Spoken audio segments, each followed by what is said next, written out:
Tamam dostlar.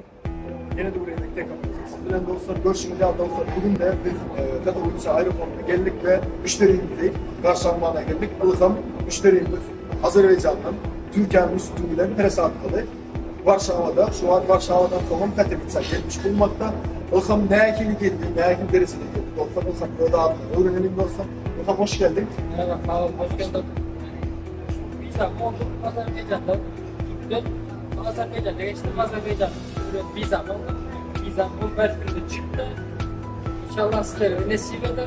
Yani viza alalım, başka firmalardan gelenler kokusunu gördüm, anladım. Yatı viza alalım.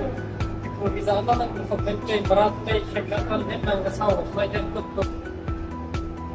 Ondan sonra dostlar, size Polşa'da, Avrupa'da okumak ya da işlemek, Avrupa'da, Bağlı'da, Maliyetlerde, teknolojide ağırlaşın dostlar, teknolojinin numaraları, teknolojinin Instagram'da, yetişenler dostlar, ondan sonra dostlar, görüşeceğim.